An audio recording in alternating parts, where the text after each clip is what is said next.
আসসালামু আলাইকুম। এটিএন বাংলা সংবাদে সবাইকে স্বাগত জানাচ্ছি নাবিলা রহমান। শুরুতেই বিআরবি কেবলস সংবাদ শিরোনাম। ফিরে এলো রক্তে রঞ্জিত জুলাই গণ অভ্যুত্থানের মাস। আবু সাইদের সমাধিতে শ্রদ্ধা, গণহত্যার বিচার ও রাষ্ট্র সংস্কার আন্দোলন এগিয়ে নেওয়ার শপথ এনসিপির। ফ্যাসিবাদের বিলোপ ও নতুন রাষ্ট্র কাঠামো গঠনই জুলাই আন্দোলনের মর্মবাণী, বললেন প্রধান উপদেষ্টা। স্বৈরাচারের উত্থান ঠেকাতে সজাগ থাকার আহ্বান।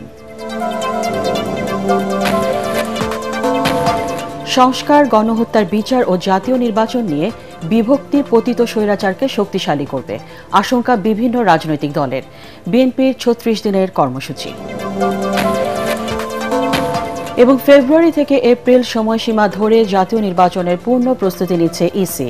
ভোট সুষ্ঠুভাবে সম্পন্ন করতে প্রায় ৩,০০০ কোটি টাকা দেবে সরকার। শুনছিলেন বিআরবি কেবলস সংবাদ শিরোনাম, এবার বিস্তারিত। শুরুতেই আমাদের বিশেষ আয়োজন রক্তে লেখা জুলাই অভ্যুত্থান। ফিরে এলো রক্তে রঞ্জিত জুলাই গণ অভ্যুত্থানের মাস। হাজারো শহীদের রক্তের বিনিময়ে এ মাসেই সূচনা হয় বিজয়ের পথযাত্রা। বৈষম্য বিরোধী ছাত্রদের কোটা সংস্কারের দাবি রূপ নেয় সরকার পতনের আন্দোলনে। তাদের দমাতে তৎকালীন আওয়ামী লীগ সরকার সর্বশক্তি প্রয়োগ করলে রাজপথে নেমে আসে মুক্তিকামী জনতা। সরকার পতনের এক দফা আন্দোলনের চূড়ান্ত বিজয় আসে ৫ আগস্ট। পদত্যাগ করে দেশ ছেড়ে পালিয়ে যান শেখ হাসিনা। বৈষম্য বিরোধী ছাত্র আন্দোলনের সম্মুখ সারির যোদ্ধা আবু বাকির মজুমদার বলেন, সব শ্রেণী পেশার মানুষের অংশগ্রহণ থাকলেও গণ অভ্যুত্থানের ভ্যানগার্ড হিসেবে সাথে ছিল ফ্যাসিবাদ বিরোধী সব রাজনৈতিক দল ও ছাত্র সংগঠন। আদ্দিন সজীবের বিশেষ রিপোর্ট। জুলাই অভ্যুত্থান সরকার পতনের আন্দোলন ছিল না, এটা রাষ্ট্র সংস্কার, গণহত্যার বিচার ও নতুন সংবিধান রচনার আন্দোলন ছিল বলে মন্তব্য করেছেন জাতীয় নাগরিক পার্টির আহ্বায়ক নাহিদ ইসলাম। রংপুরের পীরগঞ্জে জুলাই আন্দোলনের প্রথম শহীদ আবু সাইদের কবর জিয়ারতের পর তিনি কথা বলেন। এর মধ্য দিয়ে শুরু হয়েছে এনসিপির মাসব্যাপী দেশ গড়তে জুলাই পদযাত্রা কর্মসূচি। রংপুর প্রতিনিধি মাহবুবুল ইসলামকে সাথে নিয়ে আরও জানাচ্ছেন মাজহারুল হক মুহাজের। গেল বছর জুলাইয়ে যাদের আহ্বানে সাড়া দিয়ে সারা দেশের শিক্ষার্থীরা রাজপথ কাঁপিয়েছিল, সেই ছাত্র নেতারা এলেন গ্রামের আঁকাবাঁকা মেঠো পথ ধরে প্রিয় সতীর্থ আবু সাইদের কাছে। মলিন মুখ আর অশ্রু জলে প্রিয় যোদ্ধার আত্মার শান্তি কামনায় আবু সাইদের বাবা মকবুল হোসেনকে সঙ্গে নিয়ে কবর জিয়ারত করেন এনসিপির আহ্বায়ক নাহিদ ইসলাম, সদস্য সচিব আখতার হোসেন সহ কেন্দ্রীয় ও স্থানীয় নেতাকর্মীরা। এদিন আবেগ আপ্লুত হয়ে পড়েন আবু সাইদের বাবা মকবুল হোসেন।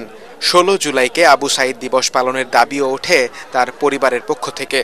বড় আশা ছিল আমার ছেলের চাকরি থেকে বলবেন সেটা আমার যারা ছাত্র আন্দোলনের নেতৃত্ব দিয়েছিল তারা একটি দল গঠন করেছে এনসিপি। আন্দোলনে নিজের জীবন বাজি রেখে যারা আন্দোলন করেছে এবং সফল করেছে, অবশ্যই তাদের সরকার যেন অধিকার রয়েছে জুলাই আন্দোলন, এই জুলাই আবু সাইদ সাধারণ জনগণ জুলাইকে যেন ধারণ করে শত শত মানুষ, হাজার হাজার কোটি কোটি মানুষ সংস্কার করতে ছিল, এটাই আমার দাবি। পরে গণমাধ্যমের সঙ্গে কথা বলেন এনসিপির নেতৃবৃন্দ। আবু সাইদের কবর ছুঁয়ে শপথ নেন গণহত্যার বিচার, রাষ্ট্র সংস্কার এবং গণপরিষদ নির্বাচনের মাধ্যমে নতুন সংবিধান রচনার। অবিলম্বে জুলাই সনদ ঘোষণার দাবিও জানান তারা। আবু সাইদের কবরের পাশে থেকে তার কবরের মাটি ছুঁয়ে আমরা আজকে শপথ করছি, যতদিন পর্যন্ত না নতুন বন্দোবস্তের ভিত্তিতে, মৌলিক সংস্কারের ভিত্তিতে নতুন বাংলাদেশ গঠিত হবে, বৈষম্য বিরোধী বাংলাদেশ গঠিত হবে, বাংলাদেশে সামাজিক ন্যায় বিচার, সাম্য এবং মানবিক মর্যাদা পুনঃপ্রতিষ্ঠিত হবে, ততক্ষণ পর্যন্ত ছাত্র জনতার নেতৃত্বে জাতীয় নাগরিক পার্টি এনসিপির এই সংগ্রাম অব্যাহত থাকবে। আবু সাইদের মৃত্যুই জুলাই অভ্যুত্থানের অনুপ্রেরণা ছিল বলে জানান দলটির আহ্বায়ক নাহিদ ইসলাম। একটি দল পরিবর্তন বা ক্ষমতার হস্তান্তরের জন্যই গণ অভ্যুত্থান ঘটেনি। গণ অভ্যুত্থান ঘটেছিল এই যে একটি গণতান্ত্রিক বন্দোবস্ত, সেই বন্দোবস্ত প্রতিষ্ঠার জন্য। আজকে ১লা জুলাই আনুষ্ঠানিকভাবে আমরা আমাদের কর্মসূচি শুরু করছি এবং এই ১লা জুলাই এই গণ অভ্যুত্থানে যারা অংশগ্রহণ করেছিল, আমি আবারও সেই সকল ছাত্র, পাবলিক বিশ্ববিদ্যালয়, প্রাইভেট বিশ্ববিদ্যালয়, মাদ্রাসা, স্কুল, কলেজ সহ সকল ধরনের ছাত্র তরুণ যারা নেমে এসেছিল, যে সকল নারী শিক্ষার্থীরা এবং নারীরা এই গণ অভ্যুত্থানে শক্তি জুগিয়েছিল, তাদেরকে স্মরণ করছি। জুলাই পদযাত্রার মধ্য দিয়ে বিচার, মৌলিক সংস্কার এবং নতুন সংবিধান প্রণয়ন হবে বলেই বিশ্বাস দলটির নেতাদের। এই কবরেই শুয়ে আছেন গেল বছর কোটা সংস্কার আন্দোলনে পুলিশের গুলির সামনে 2 হাত প্রসারিত করা তরুণ মেধাবী যুবক আবু সাইদ, যার মৃত্যুর খবর ছড়িয়ে পড়ার পর থেকেই কোটা সংস্কার আন্দোলন রূপ নেয় ফ্যাসিবাদ বিরোধী এক আন্দোলনে। আর তাই তো অভ্যুত্থান পরবর্তী নতুন রাজনৈতিক দল জাতীয় নাগরিক পার্টি এনসিপি তাদের জুলাই পদযাত্রার সূচনা করল এখান থেকেই, যেই মাটি থেকে তাদের শপথ আগামীর এক বৈষম্যহীন বাংলাদেশের। মাজহারুল হক মুহাজির, এটিএন বাংলা, পীরগঞ্জ, রংপুর। পরে বিকেলে গাইবান্ধা পৌর পার্কের শহীদ মিনার চত্বরে সমাবেশ করে জাতীয় নাগরিক পার্টি। এতে দলের আহ্বায়ক নাহিদ ইসলাম বলেন, এক দলের পরিবর্তে আরেক দলের ফ্যাসিস্ট হয়ে ওঠার জন্য রাজপথে ছাত্র জনতার রক্ত ঢেলে দেয়নি। তিনি আরও বলেন, জুলাই আন্দোলনে নতুন দেশ হয়েছে, কিন্তু দেশ গঠন হয়নি। গাইবান্ধা থেকে সেই দেশ গঠনের যাত্রা শুরু হলো। নতুন দেশে ধর্ম, বর্ণ নির্বিশেষে নির্ভয়ে মত প্রকাশ ও অধিকারের কথা বলবে জনগণ। এনসিপির মুখ্য সংগঠক সার্জিস আলমের সঞ্চালনায় সমাবেশে অন্যান্যের মধ্যে পার্টির সিনিয়র যুগ্ম আহ্বায়ক সামান্তা শারমিন, সদস্য সচিব আখতার হোসেন, সিনিয়র যুগ্ম সদস্য সচিব ডাক্তার তাসনিম জারা, মুখ্য সমন্বয়ক নাসির উদ্দিন পাটোয়ারি ও দক্ষিণাঞ্চলের মুখ্য সংগঠক হাসনাত আবদুল্লাহ সহ অন্যরা উপস্থিত ছিলেন। ভয়ের সংস্কৃতি এই বাংলাদেশে আমরা আর গড়ে উঠতে দেব না। শহীদরা রক্ত দিয়েছে, প্রয়োজনে আমরা আবারও প্রয়োজন হলে আমরা আমাদের নিজের রক্ত দিব, কিন্তু জুলাই গণ অভ্যুত্থানের পথেই এই বাংলাদেশকে চলতে হবে। 2024 সালে আমরা শেখ হাসিনাকে উৎখাত করার জন্য রাজপথে নেমেছিলাম। এখন আমাদের উৎখাত হয়েছে, পতন হয়েছে, কিন্তু নতুন দেশ এখনো গঠন হয়নি। এই নতুন দেশ গঠনের জন্য এবার আমরা রাজপথে নেমেছি। এনসিপির জুলাই পদযাত্রা এখন রংপুর শহরে। তাদের বহরে আছেন সহকর্মী মাজহারুল হক মুহাজির। সরাসরি চলে যাচ্ছি তার কাছে। মুহাজির, এখানে কি ধরনের কর্মসূচি পালন করছেন এনসিপি নেতারা?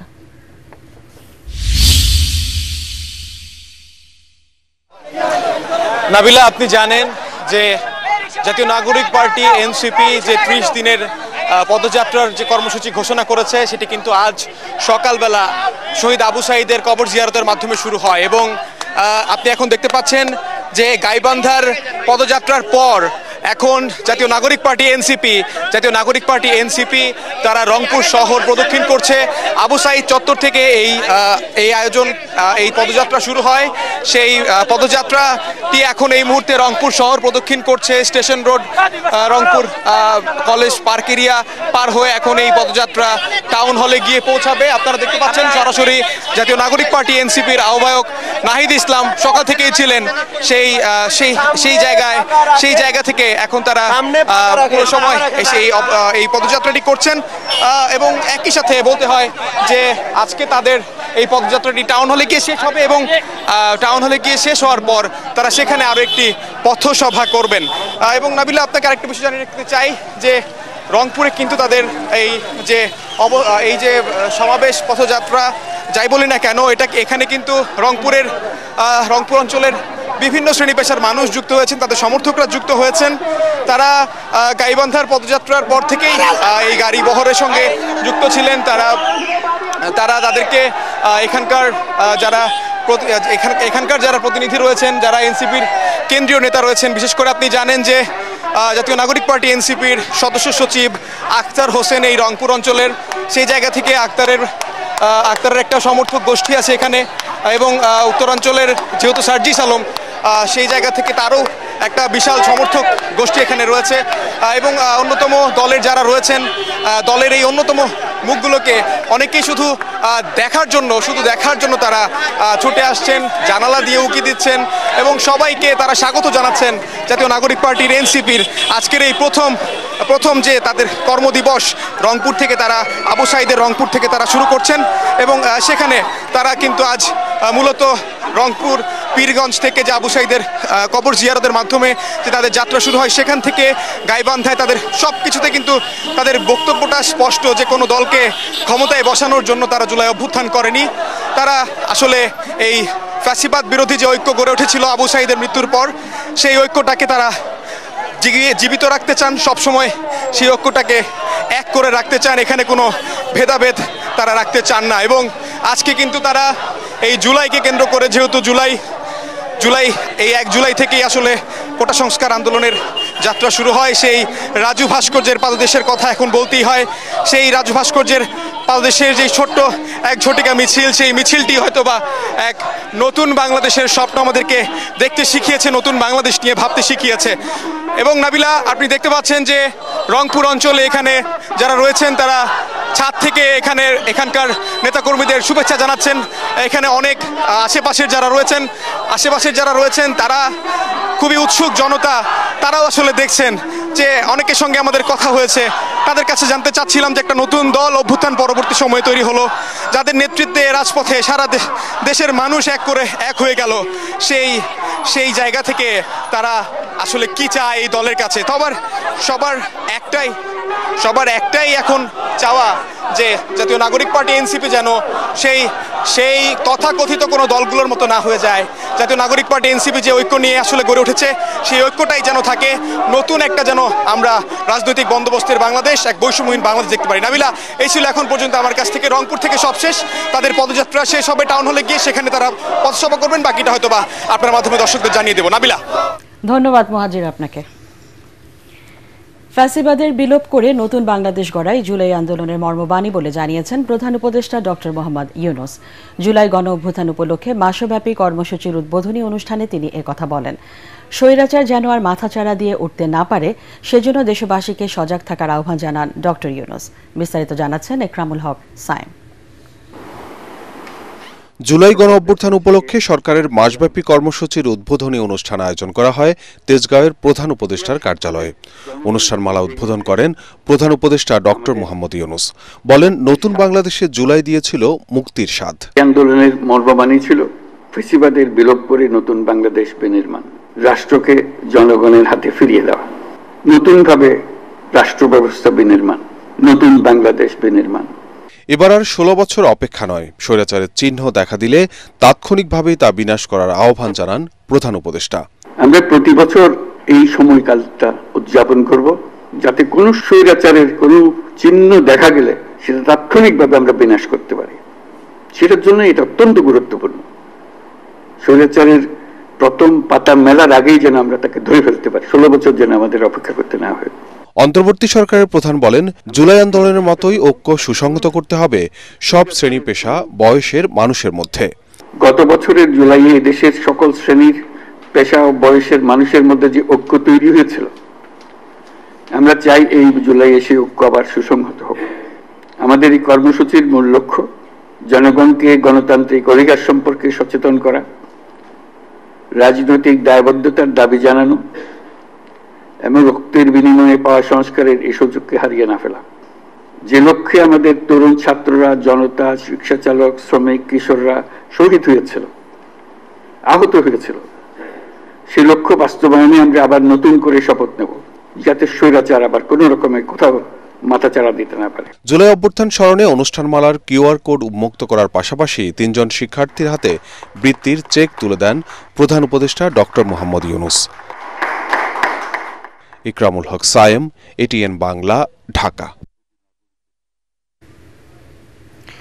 সংস্কার, জুলাই গণহত্যার বিচার ও জাতীয় নির্বাচন নিয়ে বিভক্তি পতিত স্বৈরাচারকে শক্তিশালী এবং দেশকে গণতান্ত্রিক ব্যবস্থায় ফেরার পথকে বাধাগ্রস্ত করবে বলে আশঙ্কা করছেন বিভিন্ন দলের নেতারা। জুলাই আগস্ট গণ অভ্যুত্থানের বর্ষপূর্তি উপলক্ষে বাংলাদেশ চীন মৈত্রী সম্মেলন কেন্দ্রে বিএনপির 36 দিনের কর্মসূচির উদ্বোধনী অনুষ্ঠানে তারা একথা বলেন। এ সময় জাতীয় ঐক্য ধরে রেখে নতুন বাংলাদেশ গড়ে তোলার সুযোগ কাজে লাগানোর আহ্বান জানান শহীদ পরিবারের সদস্যরা। মইনুল আহসান জানাচ্ছেন বিস্তারিত। দুনিয়া কাঁপানো আর বাংলাদেশের রাজনীতির গতিপথ বদলে দেয়া জুলাই গণ অভ্যুত্থানের বর্ষপূর্তি। 36 দিনের টানা কর্মসূচির সূচনা বিএনপির।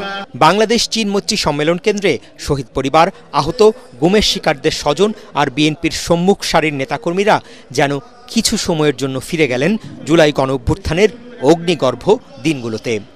জুলাই শহীদ ও গুমের শিকার পরিবারের সদস্যরা আবারও পতিত স্বৈরশাসক ও তার দোসরদের বিচারের দাবি তুলে ধরে বলেন, তাদের ত্যাগের কথা যেন বাংলাদেশ ভুলে না যায়। আবু সাইদ যদি বুক পেতে না দাঁড়িয়েত তাহলে হয়তোবা দেশের পরিস্থিতি এত সহজ হয়ে আসতো না। আজ বৈষম্যর শিকার আমরা আহতরা, আমাদের আজকে চিকিৎসা হয় না। মানে সবকিছু আমার মনে হচ্ছে যে সেই ঐক্যটা এখনো আমরা ধরে রাখতে পারছি না। এই বিজয়কে এবং এই শোককে এবং আমাদের আবেগকে যেন এই জাতি ভুলে না যায়। আমি মনে করি তাদের আন্দোলনে এই দেশ মুক্তি পেয়েছে। লন্ডন থেকে ভার্চুয়ালি অনুষ্ঠানে যোগ দেন বিএনপির ভারপ্রাপ্ত চেয়ারম্যান তারেক রহমান। জুলাই গণঅভ্যুত্থানের অংশ নেয়া বিভিন্ন রাজনৈতিক দলের শীর্ষ নেতারা বলেন, ব্যক্তি বা দলীয় স্বার্থে নিজেদের মধ্যে বিভাজন সৃষ্টি করা যাবে না। তাদের হুঁশিয়ারি, এমনটি হলে পতিত স্বৈরশাসক শেখ হাসিনা ফিরে আসার সুযোগ পাবে। বাংলাদেশের প্রত্যেকটা মানুষ যারা ফেসবুকে লাল করেছিল তাদের জীবন লাল করে বলবে, ধ্বংস করে বলবে। এই একটা জায়গায় খালি আমরা থাকি, আওয়ামী লীগের ব্যাপারে পুরা জাতি আমাদের একসাথে থাকতে হবে। যখন কোনো সম্ভাবনাকে ধারণ করতে পারে না তখন সে মুখ থুবড়ে পড়ে। বাংলাদেশ এখন সেই ক্রস রোডে দাঁড়িয়ে। আমরা সবসময় জাতীয় ঐক্যে বিশ্বাসী। বেগম খালেদা জিয়ার নেতৃত্বে আমরা 20 বছর বিরোধী জোটে আন্দোলন করেছিলাম। ভবিষ্যতে জাতীয় স্বার্থে, দেশের স্বার্থে এবং ফ্যাসিস্ট শক্তি আওয়ামী লীগের বিরুদ্ধে যে কোনো ঐক্যবদ্ধ সংগ্রামে আমরা থাকবো। আমরা সবাই মিলে সেই সনদ তৈরি করতে পারবো যা সবাইকে ঐক্যবদ্ধ করবে। জুলাই গণঅভ্যুত্থানের বর্ষপূর্তি উপলক্ষে টানা 36 দিনের নানা কর্মসূচি পালন করছে বিএনপি। মইনুল হাসান, এটিএন বাংলা, ঢাকা। জামাতে ইসলাম সংস্কারবিহীন নির্বাচন মেনে নেবে না বলে জানিয়েছেন দলটির নায়েবে আমির ডাক্তার সৈয়দ আব্দুল্লাহ মোহাম্মদ তাহের। তিনি বলেন, আগামী নির্বাচন জনগণের প্রত্যাশা অনুযায়ী না হলে আবারও রাজপথে নামবে দেশের জনগণ। জুলাই গণঅভ্যুত্থানের বর্ষপূর্তিতে মাসব্যাপী কর্মসূচির অংশ হিসেবে শহীদ ও আহতদের স্মরণে ঢাকা মহানগর দক্ষিণ জামাত আয়োজিত দোয়া মাহফিলে নায়েবে আমির এসব কথা বলেন। সংস্কার ও বিচার কাজ দৃশ্যমান না হওয়ায় জুলাই আন্দোলন ব্যর্থ হয়েছে বলার সময় আসেনি বলে মনে করেন জামাতের এই কেন্দ্রীয় নেতা।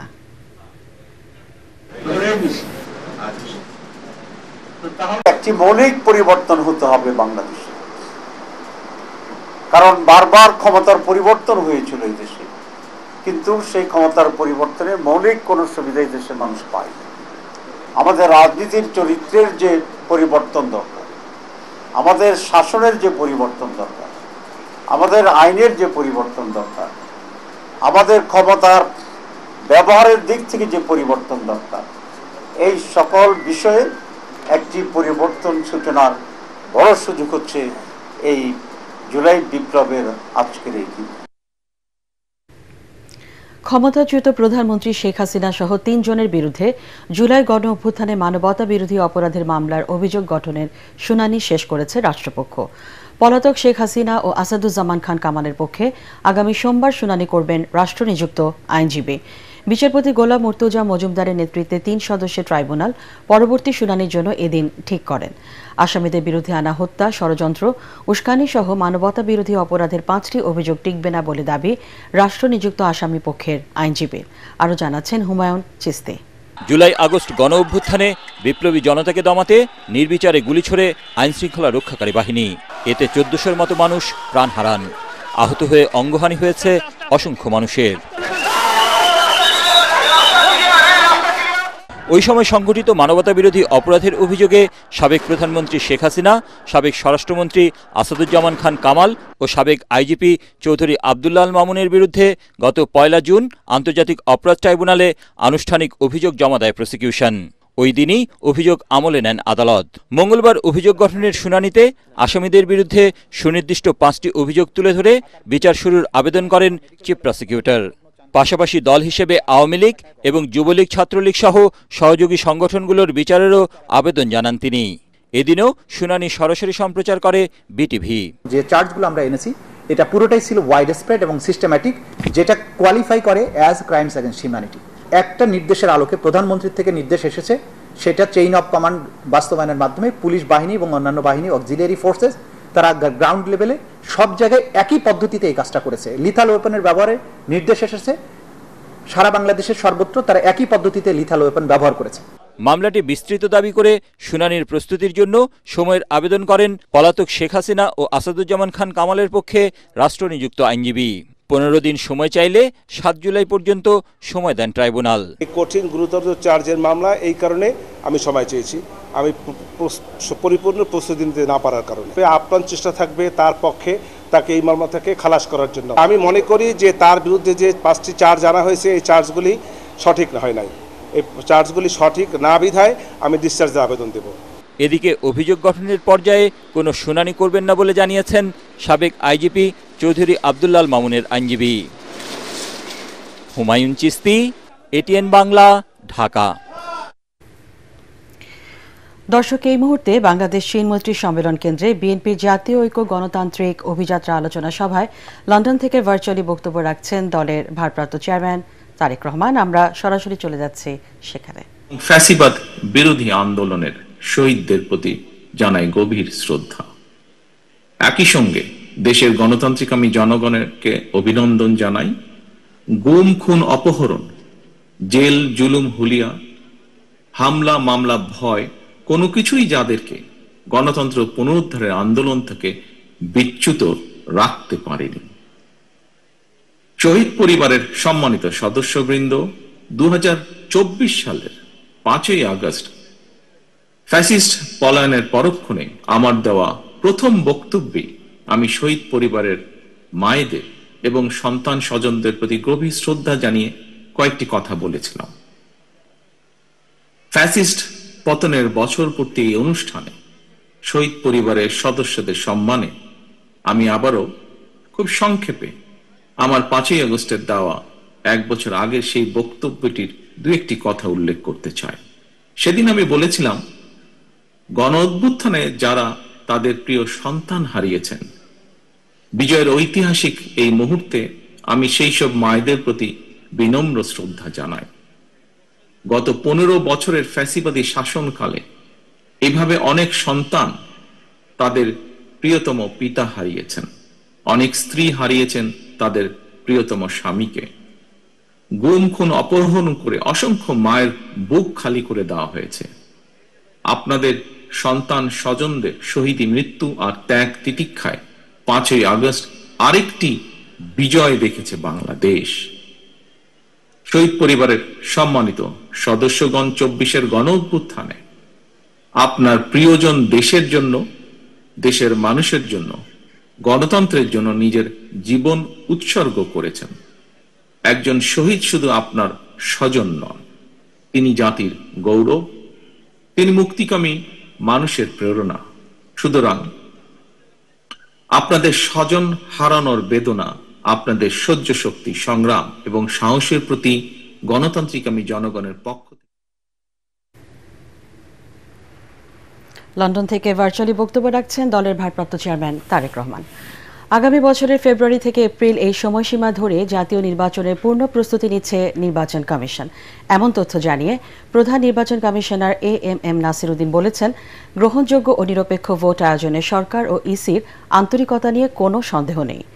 বিকেলে আগারগাঁওয়ে নির্বাচন ভবনে সাংবাদিকদের এসব তথ্য জানান সিএসি। বলেন, বর্তমান নির্বাচন কমিশন সুনির্দিষ্ট প্রক্রিয়ায় গঠিত হওয়ায় এখনই ইসি পুনর্গঠনের সুযোগ নেই। বিস্তারিত জানাচ্ছেন রাসনা দাস।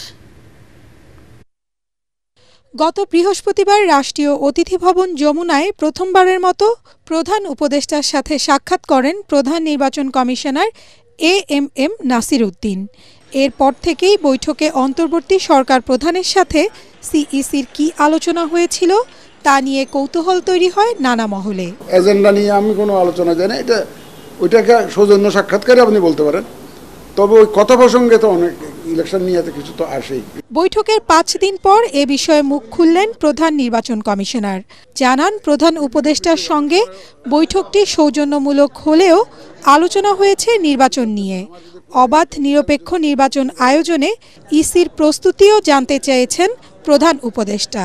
একটা ডেমোক্রেটিক ট্রানজিশন যাতে হয় এবং একটা নিরপেক্ষ নির্বাচন যাতে হয়, যেমন আমাদের আন্তরিকতা প্রশ্নাতীত, উনারও আন্তরিকতা প্রশ্নাতীত। এখানে একটা সুবিধা হয়েছে যে আমাদের ওয়েভলেংথটা মিলে গেছে। অ্যাটলিস্ট নির্বাচনটাকে গ্রহণযোগ্য, সুষ্ঠু, নিরপেক্ষ করার জন্য আমরা এখন একই ওয়েভলেংথে আছি। এ সময় গ্রহণযোগ্য নির্বাচন আয়োজনে প্রধান উপদেষ্টা ও ইসির আন্তরিকতা প্রশ্নাতীত বলেও মন্তব্য করেন এএমএম নাসির উদ্দিন। জানান, ফেব্রুয়ারি থেকে এপ্রিলকে লক্ষ্য করেই জাতীয় নির্বাচনের প্রস্তুতি নেয়ার কথা। লন্ডনের ফেব্রুয়ারির কথা আসছে, এর আগে উনি এপ্রিলের কথা আসছে। ওর মধ্যে ওই দুইটা টাইম ফ্রেমকে সামনে রেখে আমরা প্রস্তুতি নিচ্ছি। একটা ডিউ প্রসেসে, আন্ডার দি এক্সিস্টিং ল, একটা ডিউ প্রসেসে, একটা সিলেকশন প্রসেসে মাধ্যমে আমরা তো এসছি। আমরা তো কোনো উড়ে এসে জুড়ে বসে নাই তো। 5 আগস্টের পরে একটা সম্পূর্ণ একটা ট্রান্সপারেন্ট প্রসেসের মাধ্যমে আমরা নিয়োগপ্রাপ্ত। সাংবাদিকরা বারবার ভোটের সুনির্দিষ্ট সময়সূচি জানতে চাইলে সিইসির সাফ কথা, তা জানানো হবে যথাসময়ে। রাসনা দাস, এটিএন বাংলা, ঢাকা। আগামী জাতীয় নির্বাচন সুষ্ঠুভাবে সম্পন্ন করতে পর্যাপ্ত বাজেট দেবে সরকার। তবে নির্বাচন কমিশনের চাহিদা অনুযায়ী প্রায় ৩,০০০ কোটি টাকা দেয়া হবে কিনা তা পরে নির্ধারণ করা হবে বলে জানালেন অর্থ উপদেষ্টা। সচিবালয় ক্রয় সংক্রান্ত উপদেষ্টা কমিটির বৈঠক শেষে এসব তথ্য জানান তিনি। এদিকে নৌপরিবহন উপদেষ্টা জানান, চট্টগ্রাম বন্দরের কন্টেইনার হ্যান্ডলিংয়ের কাজ ৬ মাসের জন্য দেওয়া হবে। কারা পাবে সেটা ঠিক করবে বন্দর কর্তৃপক্ষ। রিপোর্ট করছেন মাহবুব কবির চপল। দেশে শুরু হয়েছে ত্রয়োদশ জাতীয় সংসদ নির্বাচনের কাউন্টডাউন। ভোট সুষ্ঠুভাবে সম্পন্ন করতে ২,৮০০ কোটি টাকা চেয়েছে নির্বাচন কমিশন, যা হতে যাচ্ছে বাংলাদেশের ইতিহাসে ভোটের সর্বোচ্চ বাজেট। ১৯৭৩ সালে প্রথম সংসদ নির্বাচনে খরচ হয় ৩.৫ কোটি টাকা, দ্বিতীয় নির্বাচনে ২.৫ কোটি, তৃতীয় ও চতুর্থ নির্বাচনে ৫ কোটি করে, পঞ্চম নির্বাচনে ২৪ কোটি, ষষ্ঠ নির্বাচনে ৩৭ কোটি, সপ্তম নির্বাচনে ১১ কোটি, অষ্টম সংসদ নির্বাচনে খরচ হয় ৭২ কোটি টাকা, নবম নির্বাচনে ১৭০ কোটি, দশম নির্বাচনে ২৬৪ কোটি, একাদশ নির্বাচনে ৯০০ কোটি এবং দ্বাদশ সংসদ নির্বাচনে খরচ হয় ২,২৭৪ কোটি টাকা। আগামী নির্বাচন সুষ্ঠু করতে বাজেটে কার্পণ্য করা হবে না বলে জানান অর্থ উপদেষ্টা। নির্বাচনের জন্য অর্থ যা বরাদ্দ দেওয়া হয়েছে এবং নির্বাচনের যদি অর্থ যা দেওয়া হয় সেটা কোনো আমরা কার্পণ্য করব না। পরে নৌপরিবহন উপদেষ্টা জানান, চট্টগ্রাম বন্দর পরিচালনায় নতুন কাউকে দায়িত্ব দিতে যাচ্ছে সরকার। দরপত্র নয়, সরাসরি চুক্তির মাধ্যমে তা নির্ধারণ করবে বন্দর কর্তৃপক্ষ। আজকে সিদ্ধান্ত টাকা পয়সা হয়েছে, কিছু না। এখন যে সিদ্ধান্ত হচ্ছে, এখন যেটা আছে এটা বন্দর ডিসাইড করে কারা করবে। ডিপিএম 6 মাসের জন্য। হ্যাঁ, আর কি বন্দর বললাম তো রে ভাই। এনবিআর কর্মকর্তাদের কর্মবিরতির কারণে বন্দরের আর্থিক ক্ষতি হয়েছে, তবে এর পরিমাণ বেশি নয় বলে জানান তিনি। গোয়াটা ক্ষতি হয়েছে বলে মনে হয় না, বাট এটা আমি এই মুহূর্তে বলতে পারবো না unless assessment is done. Mahbub Kabir Chapal, ATN Bangla, Dhaka. দেশে গত ২৪ ঘন্টায় ডেঙ্গুতে 1 জনের মৃত্যু হয়েছে। নতুন করে আক্রান্ত হয়েছেন ৩৮৬ জন। এর মধ্যে সবচেয়ে বেশি আক্রান্ত বরিশালে ১৬৩ এবং ঢাকা বিভাগে ৭৩ জন। এছাড়া রাজশাহীতে ৩৯ জন, ঢাকা উত্তরে ৩০, দক্ষিণে ৩৮, চট্টগ্রামে ১৯, খুলনায় ১৬ এবং ময়মনসিংহে ৮ জন আক্রান্ত হয়েছেন। চলতি সপ্তাহে এ নিয়ে 2 জনের মৃত্যু এবং ১,১৯৮ জন ডেঙ্গুতে আক্রান্ত হলেন। সব মিলিয়ে চলতি মৌসুমে মারা গেছেন ৪৩ জন, আক্রান্ত ১০,৬৮২। আল আরাফা ইসলামী ব্যাংক অর্থ সংবাদ।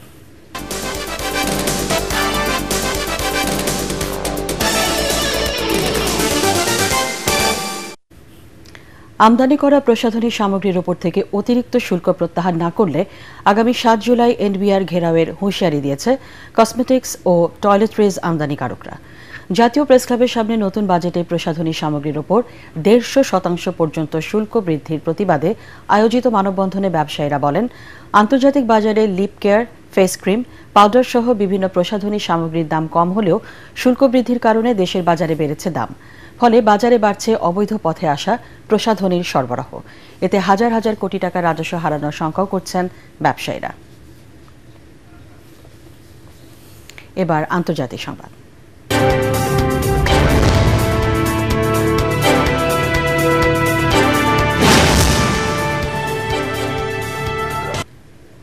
ফোন আলাপ ফাঁসের বিতর্কে সাময়িক বরখাস্ত হয়েছেন থাইল্যান্ডের প্রধানমন্ত্রী পায়তংতার্ন সিনাওয়াত্রা। বিবিসি জানায়, সাবেক কম্বোডিয়ান নেতার সঙ্গে ফোন আলাপ ফাঁসের ঘটনাকে কেন্দ্র করে তীব্র বিতর্ক ও জনরোষের মুখে দেশটির সাংবিধানিক আদালত এই রায় দেন। আদালতের বিচারকরা সর্বসম্মতিক্রমে অভিযোগ গ্রহণ করেন এবং 7-2 ভোটে তাকে দায়িত্ব পালন থেকে বিরত থাকার নির্দেশ দেন। বিবিসি আরও জানায়, ফোন আলাপে তিনি কম্বোডিয়ার সাবেক প্রধানমন্ত্রী ও বর্তমান সিনেট প্রেসিডেন্ট হুন সেনকে আঙ্কেল বলে সম্বোধন করেন এবং থাই সেনাবাহিনীর এক শীর্ষ কর্মকর্তার সমালোচনা করেন। এতে জাতীয়তাবাদী ও রক্ষণশীল মহলে ক্ষোভ ছড়িয়ে পড়ে, সেই সাথে তাকে পদচ্যুত করার দাবিতে আবেদন জমা পড়তে থাকে। এদিকে সাবেক থাই প্রধানমন্ত্রী থাকসিন সিনাওয়াত্রার মেয়ে পায়তংতার্নের স্থায়ী পদচ্যুতি কার্যকর হলে তিনি হবেন সিনাওয়াত্রা পরিবারের তৃতীয় রাজনীতিক যিনি মেয়াদ পূরণের আগেই ক্ষমতা হারাতে পারেন। নতুন পোশাক পেল বিমানবন্দরে কর্তব্যরত নিরাপত্তা কর্মীরা। দুপুরে হজরত শাহজালাল আন্তর্জাতিক বিমানবন্দরে আধুনিক এই ইউনিফর্মের উদ্বোধন করেন বেসরকারি বিমান চলাচল কর্তৃপক্ষ বেবিচক চেয়ারম্যান এয়ার ভাইস মার্শাল মঞ্জুর কবির ভূঁইয়া। শৃঙ্খলা ও পেশাদারিত্বের সাথে দায়িত্ব পালনে নিরাপত্তা কর্মীদের নির্দেশ দেন তিনি। তরিক ইসলামের রিপোর্ট। হযরত শাহজালাল আন্তর্জাতিক বিমানবন্দরে নিরাপত্তার দায়িত্ব পালন করেন সিভিল এভিয়েশনের এই নিরাপত্তা কর্মীরা।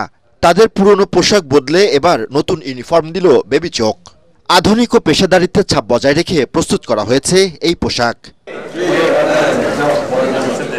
নতুন ইউনিফর্মের উদ্বোধন শেষে বেবিচক চেয়ারম্যান জানান, এর মাধ্যমে বিমানবন্দরে নিয়োজিত নিরাপত্তা কর্মীরা দায়িত্ব পালনে আরও আন্তরিক হবে।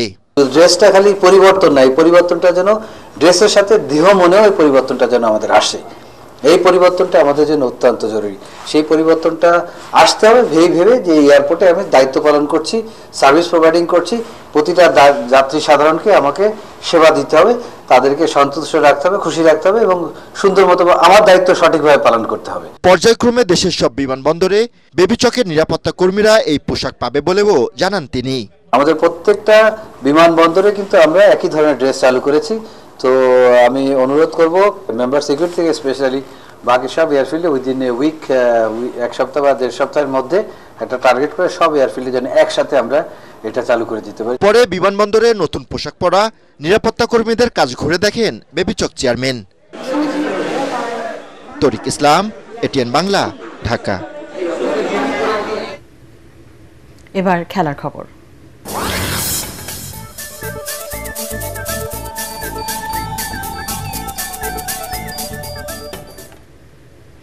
নতুন অধিনায়কের নেতৃত্বে শ্রীলঙ্কার বিপক্ষে জয় দিয়েই ওয়ানডে সিরিজ শুরু করতে চায় বাংলাদেশ ক্রিকেট দল।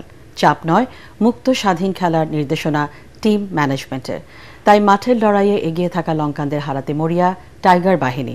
স্বাগতিকরাও চাইছে বাংলাদেশের বিপক্ষে নিজেদের শ্রেষ্ঠত্ব ধরে রাখতে। কলম্বোর প্রেমাদাসা স্টেডিয়ামে আগামীকাল বিকেল 3টায় শুরু হবে 3 ম্যাচ সিরিজের প্রথম ওয়ানডে। পরাগ আরমানের রিপোর্ট। 2024 সালের নভেম্বরের মাসে আফগানিস্তানের বিপক্ষে জয়ের পর থেকে পরাজয়ের বৃত্তে ঘুরপাক খাচ্ছে বাংলাদেশ ক্রিকেট দল। টানা 6 ম্যাচ জয়বিহীন। নতুন অধিনায়ক মেহেদী হাসান মিরাজের নেতৃত্বে জয়ের ধারায় ফিরতে চায় টাইগাররা। ইনজুরি শেষে লম্বা সময় পর তাসকিন আহমেদ ফেরায় দলের শক্তি এবং সাহস দুটোই বেড়েছে। তাই জয় দিয়েই সিরিজের প্রথম ওয়ানডে শুরুর আশা টিম ম্যানেজমেন্টের। প্রথম ওয়ানডেতে জয়ের পাশাপাশি টেস্ট সিরিজে পরাজয়ের বেদনাও ভুলতে চায় টাইগাররা। প্রায় 1.5 বছর পর ওয়ানডেতে জয় পেতে শ্রীলঙ্কাকে বেছে নিয়েছে বাংলাদেশ।